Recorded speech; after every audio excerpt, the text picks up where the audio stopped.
Welcome to the Deep Dive. Today, we are jumping straight into a story that honestly feels like it's ripped from a thriller novel. Yeah. It's all about identity, massive deception, and an international fugitive hunt.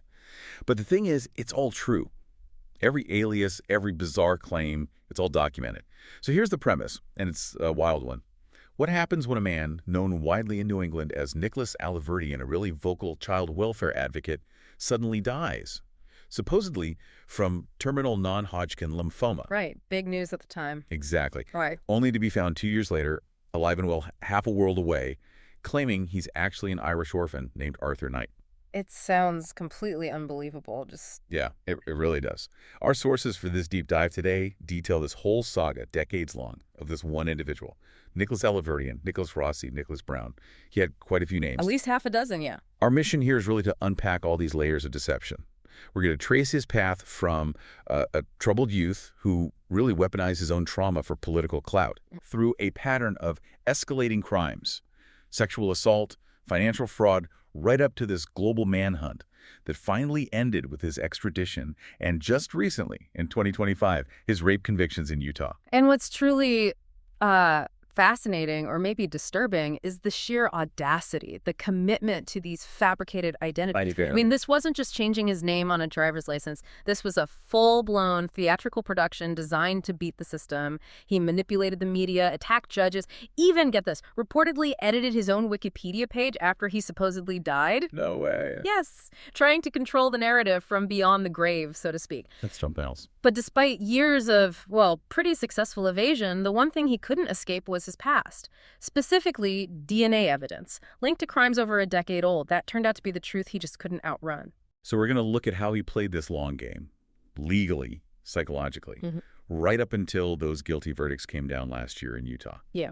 Okay, so to really understand the scale of the deception later on, we need to go back to the beginning.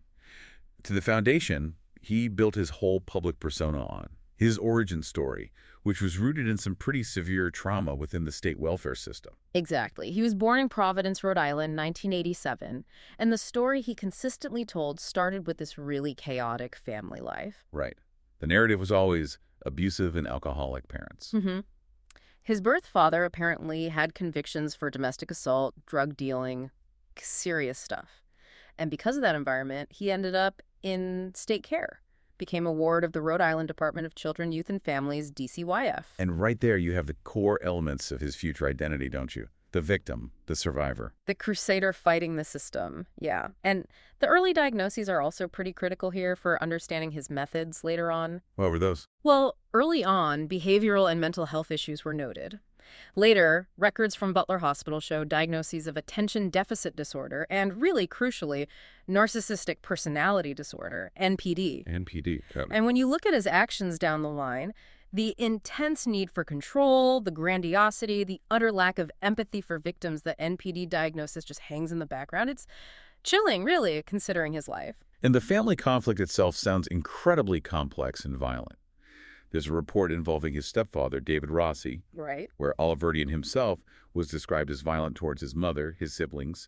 It apparently escalated to the point where the stepfather, Rossi, beat Alahverdian, which led to Rossi's arrest for assault. Although those charges were dropped later, yeah. But that incident seems to be what solidified his removal from the home and his full placement under DCYF care. And then he basically reframed the system itself as the abuser. Precisely. He alleged that starting around March 2002, he was put in this notorious night-to-night program. Yeah.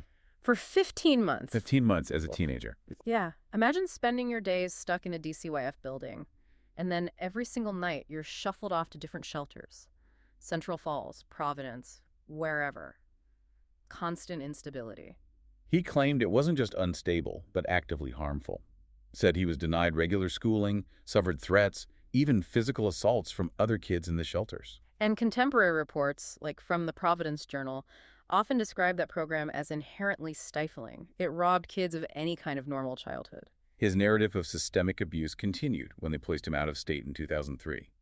Facilities like Boys Town in Nebraska, Manatee Palms in Florida. Right. And he really pushed the idea that this wasn't for his benefit.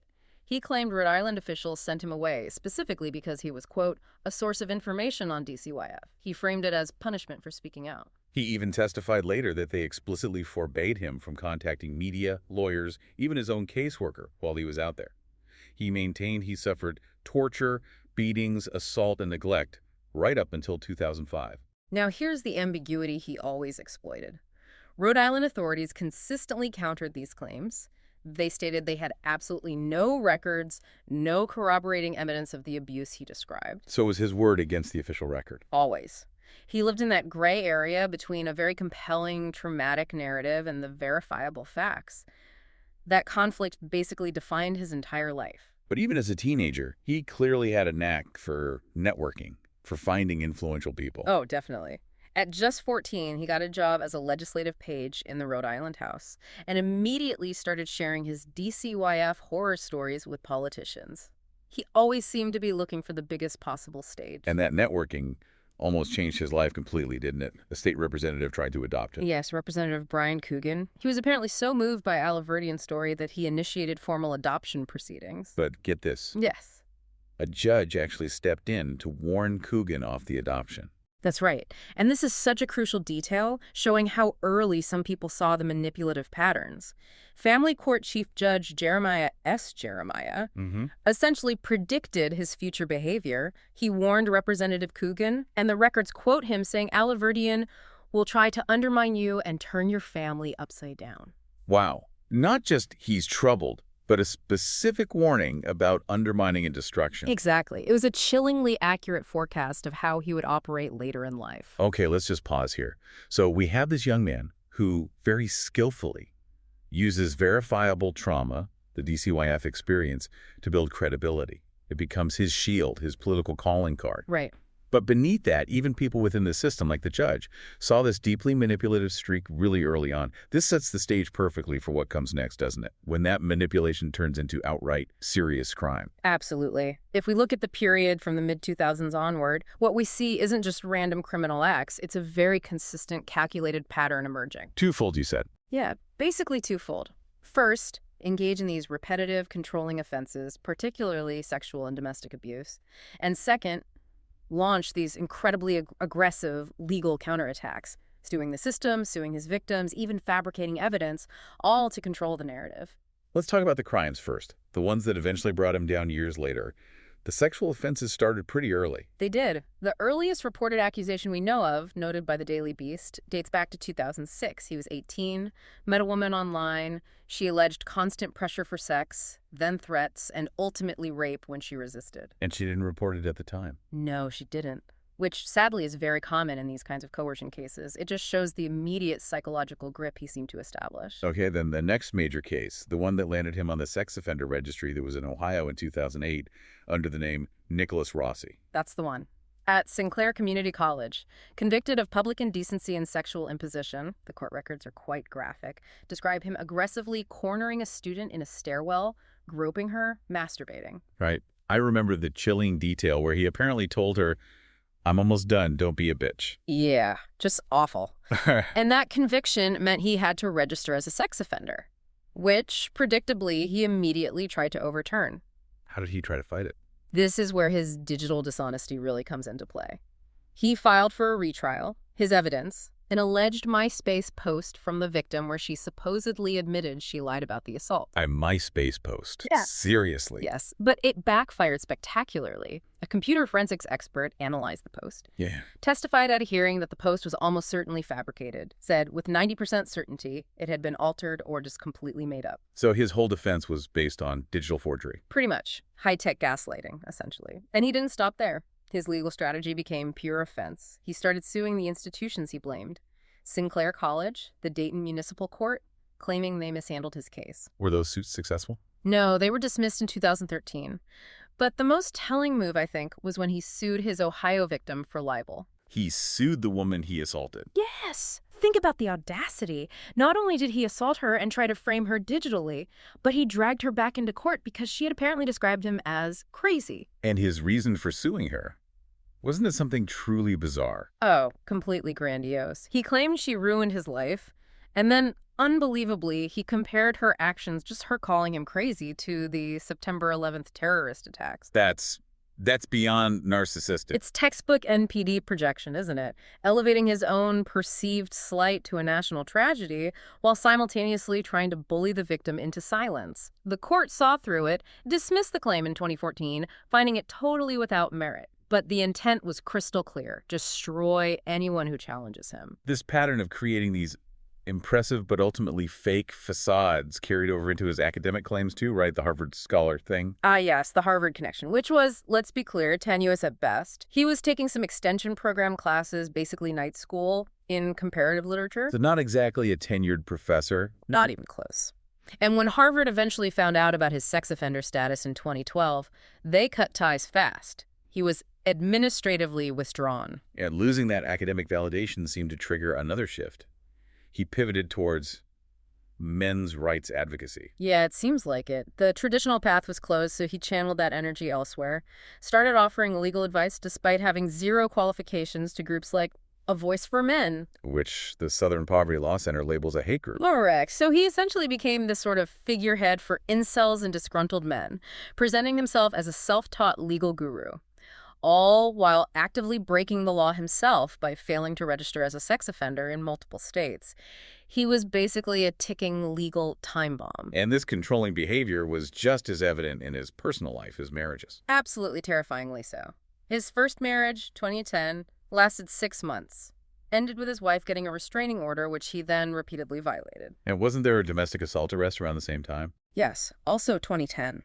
Pawtucket police report details him slapping a woman, knocking her down, holding her down.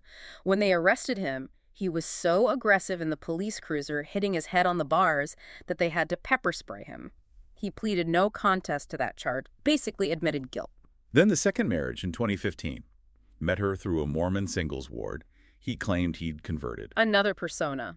That one lasted 7 months. And the divorce details are deeply disturbing. The court found him guilty of gross neglect of duty and extreme cruelty. What did that involve? His ex-wife testified he threatened her with a knife, controlled everything: her clothes, her appearance, even confined her to the house at times. And there was a financial angle, too, wasn't there? Always seems to be. He owed her $52,000 he'd borrowed for some supposed community service agency he was starting, which of course never materialized. He just leveraged whatever persona he was wearing, academic, victim, devout husband, to extract money and exert control. It established this clear pattern: create a new identity, gain trust, exploit, abuse, and then attack when challenged. Exactly. High-stakes persona shifts. But the core criminal behavior control, manipulation, abuse remained constant. Which brings us back to that central question.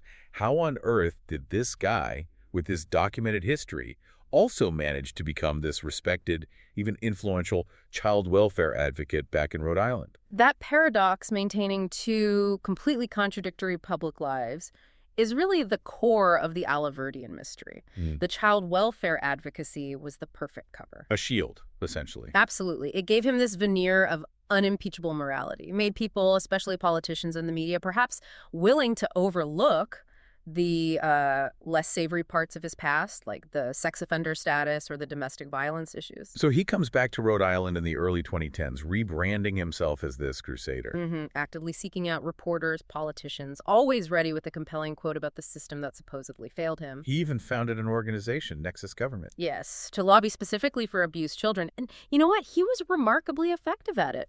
Oh, yeah. He used his own story so convincingly that he actually inspired state representatives to propose real legislation.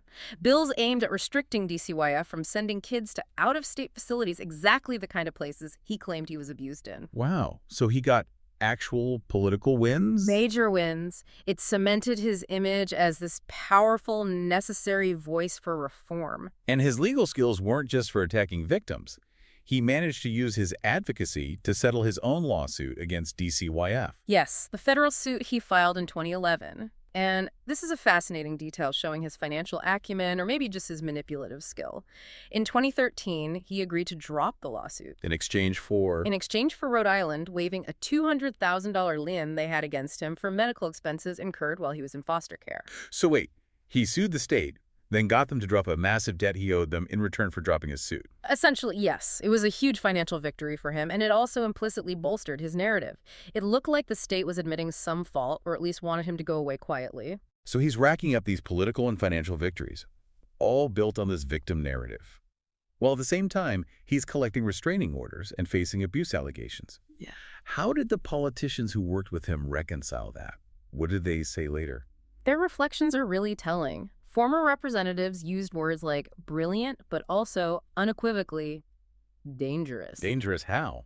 Well, one source flat out accused him of swindling a lot of people and, crucially, of using threats, specifically threatening lawmakers with false accusations, rape, assault, if they didn't give him money. That's the exact same tactic he used against his Ohio victim. Yeah. Now aimed at politicians. Precisely. Weaponizing the criminal complaint was his go-to move. Another lawmaker mentioned how he relentlessly pressured her for money. When she refused and told him, get a job, he apparently knew exactly how to hurt you with words. He understood psychological leverage and how to exploit people's vulnerabilities, especially their public reputations. Okay, so this brings us to the tipping point. The moment when these two parallel lives finally collide, forcing him to make his most drastic move yet. While he's running this complex advocacy and scamming operation, the justice system finally catches up. The clock really started ticking in 2017. Utah began a major initiative to clear its backlog of untested sexual assault kits. A nationwide push, really, great for victims seeking justice. But terrible news for Alahverdian. Exactly, because in 2018, that initiative hit pay dirt. A kit from a 2008 assault in Utah got tested, and the DNA matched the DNA he was forced to provide back in 2008 because of the Ohio sexual imposition conviction. Wow, the system worked, just slowly. The power of the archive. Physical evidence spanning a decade finally linked Nicholas Rossi, his Ohio alias, to this older, much more serious crime in Utah. A sealed arrest warrant for first-degree rape was issued in September 2020. And at the same time, the FBI was closing in on him for something else? Yes, financial fraud. And not small-time stuff. He became aware they were investigating him for identity theft on a massive scale. What exactly? Opening 22 credit cards, all under the name of his former foster father. He'd run up almost $200,000 in debt. $200,000. So the financial walls were closing in, the sexual assault warrant was waiting. Both streams were converging right on him. This is it, the trigger point. With the FBI on his tail for fraud, a sealed rape warrant out of Utah. Just skipping the country wasn't going to cut it this time, was it? Apparently not. He needed to disappear completely, permanently. And he chose the most theatrical, most unbelievable exit strategy imaginable. Faking his own death from terminal cancer. Okay, so the Vanishing Act kicks into high gear in early 2020.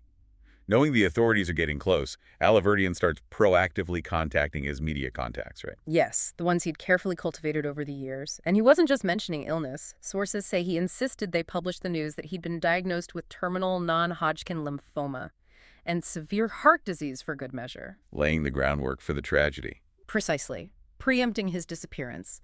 And then, barely a month later, February 29th, 2020, Leap Day, no less news outlets report his death. Based on what? Not an official death certificate, surely. No.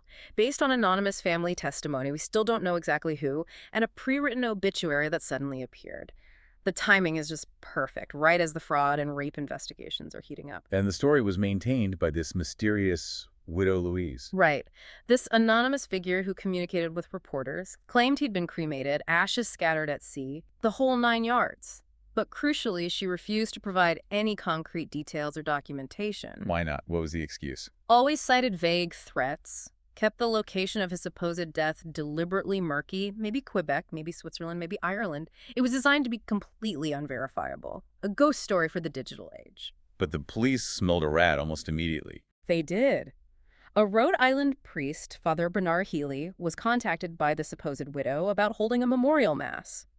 Police actually intervened, warned the priest, look, this guy Alahverdian is a fugitive. We think he faked his death. And didn't the priest notice something odd about the caller?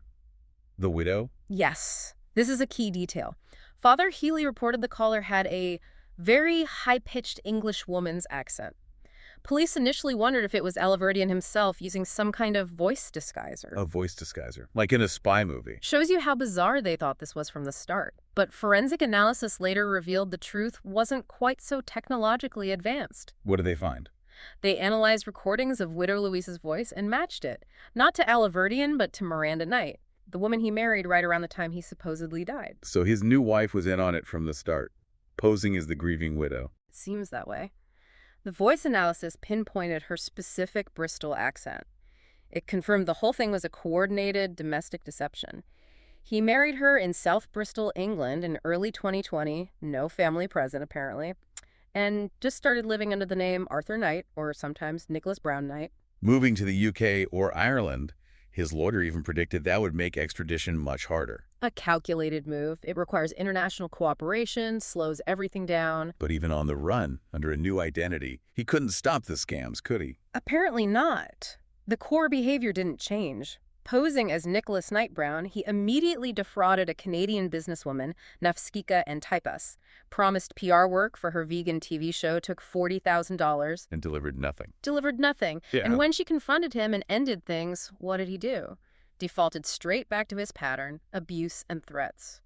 The narcissism just wouldn't let him lay low, even when his freedom depended on it. By 2021, he's living in Glasgow, Scotland, and not exactly keeping a low profile for a dead man. Not at all. Claiming to be a professor at the University of Glasgow, sporting an English accent, mustache, blonde hair. A professor. Did the university confirm that? No, that seems to have been another fabrication. A neighbor's comment really summed it up perfectly. For someone who was on the run, he really liked to draw attention to himself. It's that core conflict again, isn't it? The need for attention, the grandiosity, overriding basic fugitive common sense. Absolutely. The NPD demands recognition, even under a fake name and hiding. But wait a minute. If he was sophisticated enough to fake his death, involve his wife, maybe even use voice tricks, why was he so sloppy with his digital footprint? Cell phone records, iCloud account. Wasn't that incredibly risky? It's the great contradiction here, isn't it? He was a master manipulator of external narratives, obituaries, media reports, political connections, but he completely failed at basic digital hygiene.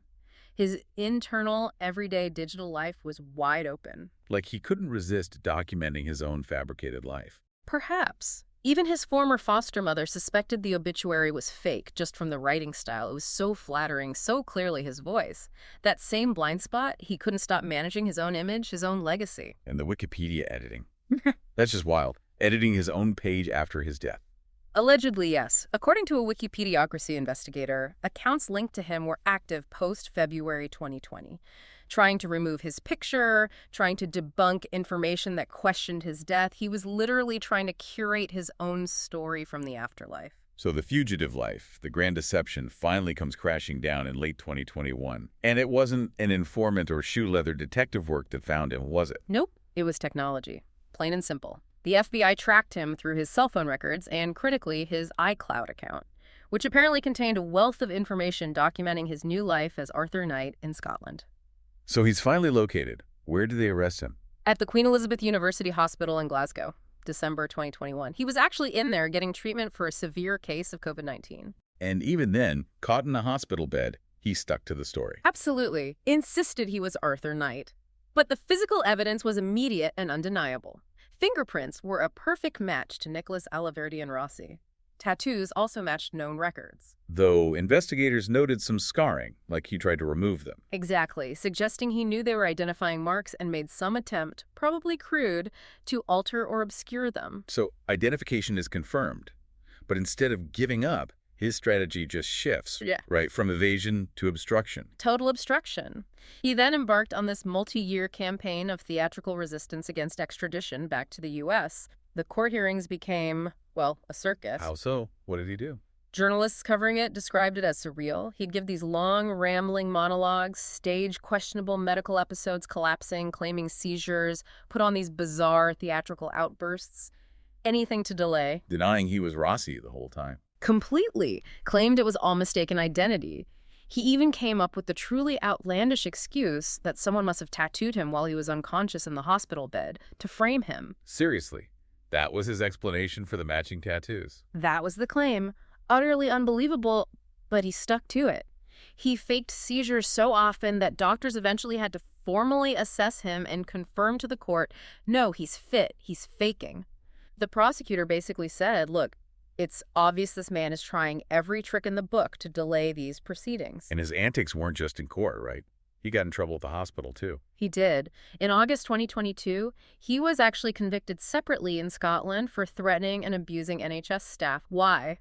because they were trying to discharge him after his COVID treatment, and he didn't want to leave the relative safety of the hospital for court. Unbelievable. And the courtroom appearances themselves became part of the spectacle. Oh, definitely. He started showing up in a wheelchair, wearing a black robe, sometimes a kippah. Kippah. Yes, claiming he'd converted to Judaism while in prison. Another layer of identity manipulation, perhaps trying to curry favor or sympathy, or just add another layer of complexity and delay. Did he try to play the victim card even in prison? Seems like it. He actually claimed to the court that other prisoners at HM Prison Edinburgh were taunting him by constantly singing John Denver's Leaving on a Jet Plane. Okay, that's darkly funny in a way. It speaks volumes, doesn't it? His notoriety, his theatrical plight, even his incarceration was framed as part of this grand dramatic narrative where he was the persecuted hero. But eventually the sheer weight of evidence had to prevail. The Scottish courts finally had enough. They did. After months, maybe years of these delays, the Edinburgh Sheriff Court ruled definitively in November 2022. Based on fingerprints, tattoos, photos, the evidence was overwhelming. The man calling himself Arthur Knight was Nicholas Rossi. The court dismissed his excuses as outlandish and bizarre. And the extradition was finally approved. The Scottish government signed off in October 2023. And after all that drama, all that resistance, he was finally put on a plane back to the U.S. on January 5th, 2024.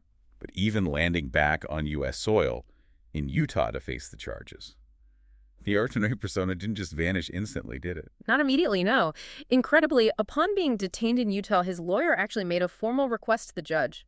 Please refer to my client only as Arthur Knight. And the judge's response? Denied immediately. Yep. But it shows the absolute commitment to the lie right up until the very last possible second. It took another full year of legal reality setting in before he finally dropped the act. So after the international chase, the hospital dramas, the courtroom theatrics, the whole Arthur Knight charade, it finally ends. August 2024, he quietly gives up the mistaken identity claim. It just became untenable. But the big moment, the one everyone was waiting for, came a couple of months later, October 16th, 2024, at a bail hearing. He formally, on the record, admitted it. Admitted faking his death, admitted faking his identity. But knowing him, the admission probably came with a twist, right? A justification. Oh, absolutely. Vintage Alahverdian. He didn't just say, I lied. He immediately pivoted back to his original trauma narrative, blamed the early abuse. But then he added this new layer. What was that? He claimed the reason he faked his death was because he received, and I quote, 2 credible death threats via phone and email from unnamed elected officials with the government of Rhode Island. Seriously, And blaming powerful, unnamed enemies in Rhode Island for forcing him to fake his death. Exactly. One last desperate attempt to cast himself as the victim, forced into deception to save his own life. It was pure deflection. Did the prosecutor challenge him on that? Ask him to name names? Immediately pressed him. Who were these officials? And Alahverdian refused.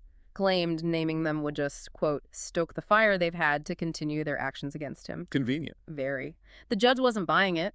He was deemed a massive flight risk, understandably, and bail was denied. The identity games were over. So with the who is he question finally settled, the path was clear for the actual charges, the 2008 Utah rape cases. Right. They were tried separately in 2025. There was a brief delay when he insisted on representing himself pro se, which is often seen as another delay tactic, but that didn't last long. And the trials themselves. Was the evidence complex? The core evidence was brutally simple. The DNA match. Irrefutable. Connecting him directly to those 2008 assaults, and the juries agreed. Guilty verdicts in both cases. Guilty in both. First in Salt Lake County in August 2025, then the second conviction in Provo in September 2025.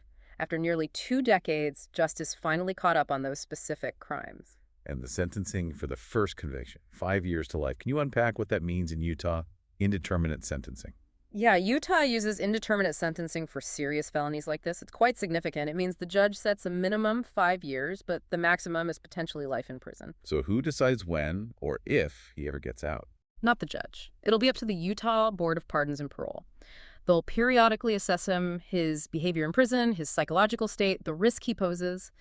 Given his documented history of extreme narcissism, profound lack of remorse, constant deception, repeated violations, the chances of that board deeming him rehabilitated and safe for release seem, well, extremely low. So it's a powerful form of closure, really. It is. Legally, it closes the book on a man who didn't just commit crimes, but who mastered the art of weaponizing his own life story. He used real trauma as a mask, complex fraud for income, and constant identity shifts as his shield. But at the end? In the end, the physical truth of what he did, captured in that DNA evidence from long ago, was the one fact he couldn't manipulate, couldn't edit, couldn't talk his way out of. It couldn't be erased. Wow. The whole saga of Nicholas Alahverdian or Rossi or Knight or Brown, whatever name you use it, really shows the extraordinary lengths required internationally just to pin down the identity of one incredibly determined, manipulative individual. He didn't just lie like a normal fugitive. He actively weaponized the tools of our modern world. He exploited the media's need for a compelling story.